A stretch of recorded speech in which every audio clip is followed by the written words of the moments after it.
NBA trade deadline is February 9th. Thank you guys for joining us here at the Upside Sports Network. Make sure you hit that subscribe button. We'll keep you guys updated on all the latest headlines and rumors from around the NBA, and we'll keep you guys updated on everything around the world of sports, the MLB, the NFL, the Super Bowl around the corner, and of course the NHL. But in the first part of our video that we put out earlier today, we put out the video saying Tim Hardaway Jr. along with Patrick Beverley going to the Minnesota Timberwolves.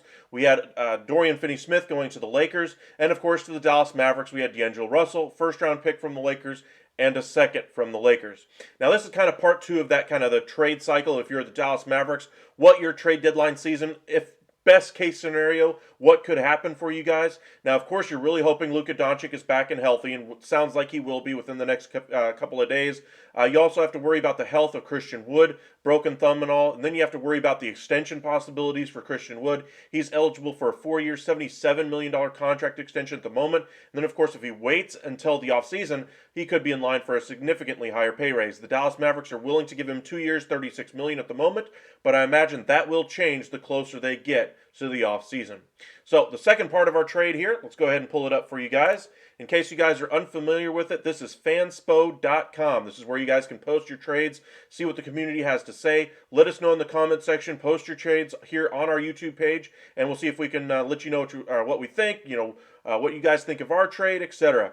But again, first part of our trade had a first-round pick coming from the Lakers. That would be included on this one as well. So this shows 2 first-round picks. There will be 3 total in this trade going to the Toronto Raptors. Why? One of the most important players on the deadline so far this year is going to be OG Anunoby. He seems to be the most available, most gettable name out there with the most impact. He's on a team-friendly contract, but of course he's really starting to blossom into his own type of player. The thing for Toronto is they already have a couple of players very similar to the type of player Anunoby is. They have Scotty Barnes. They want to give him a bigger role in that team, and if they also have Pascal Siakam locked up long term.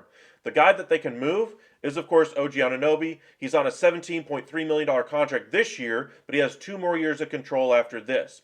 Now, the 3 first-round picks are what supposedly the price is right now for Anunoby. I think that's really just to blow the doors off of the Raptors. If somebody says yes to it, they'd jump to it. And this could be the type of deal that gets it done. Why is that? Bertans has always been known right now as a kind of a not exactly a great commodity here at the deadline. And so you're basically looking at that $16 million right now on the screen as basically a $30 million blank hole. Now, that's a lot of money to sink on your roster, but the salaries pretty much match up. It gives them kind of a bigger man that can shoot, gives them a little bit of range from that center spot whenever they decide to go a little bit smaller, need some late clock shots, those types of situations. But the reason why the Raptors are doing this type of a deal is not for Davis Bertans. Don't get it confused. It's about the 3 first-round picks. And by the way, all 3 of them are unprotected first-round picks, and they start in 2027. So those picks could be very invaluable. You're talking about a Lakers team that in 3 years is probably going to be without LeBron James. You're talking about a team that could be in the lottery. That pick could be as high as number 1.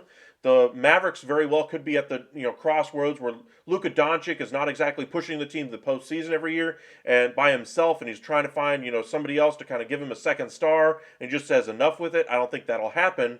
But if you're the Raptors, you're taking a chance here that those picks could be significantly higher than what, say, a 25th overall pick could be.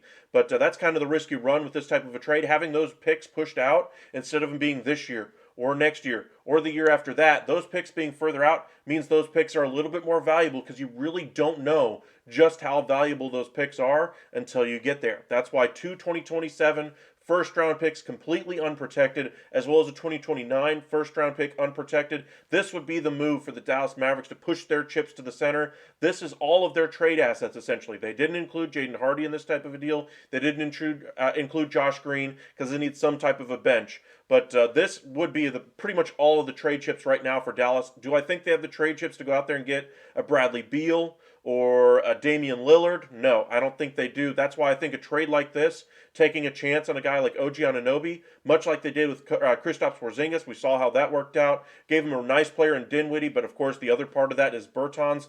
They allowed that trade essentially to turn into Dinwiddie and Anunoby, and also they give up all these extra first-round picks. But just the way they've evolved here, if they make this type of a move, they would then have a rotation that includes Doncic and Russell as your point and shooting guard. You got Anunoby as your 3. Your 4 is probably going to be Christian Wood, and then your 5 is probably going to be Maxi Kleber when he returns healthy.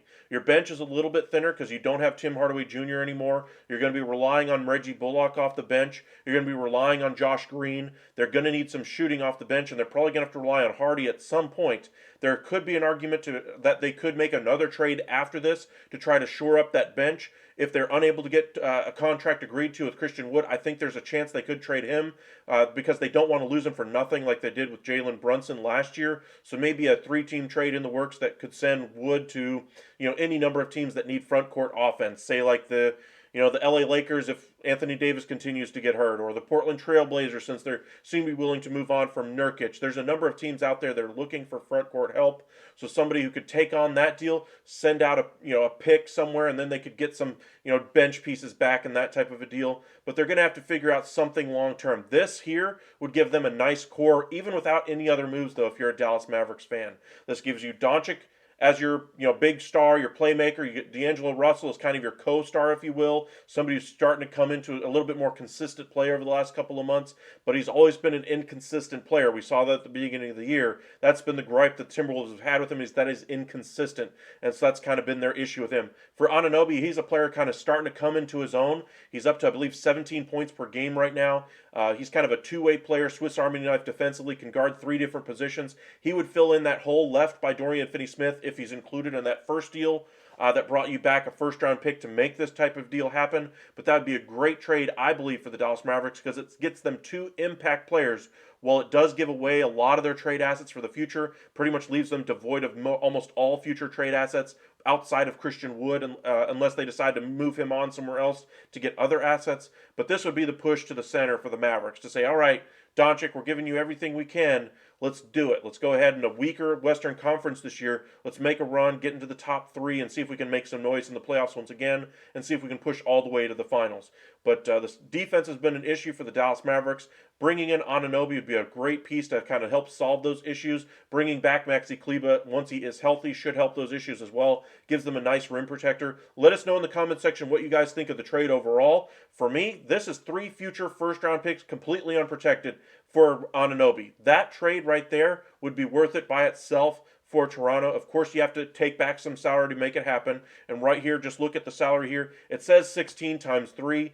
Don't take all of that. You're paying him the rest of this year, so you're talking about what, $7-ish million, and then he's got a $5 million buyout for his final season of the deal, and of course the guaranteed money, and that's one more year after that, or in between there anyway. And so you're looking at a total guarantee of around $30 million. So basically, you're saying $30 million in salary plus 3 first-round picks. Is it worth Anunoby? Absolutely. I believe the Toronto Raptors anyway would be wise to take that move.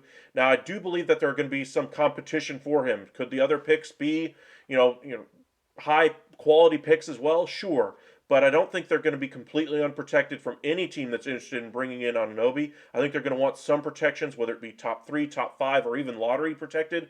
And the fact that these picks are further out makes them even more valuable in my eyes. That's why I think the Raptors probably pull the trigger on this type of a move rather than something that's, say, like lottery protected for 2023, lottery protected for 2025, and lottery protected for 2027 if they don't have to eat any salary on the back end as well.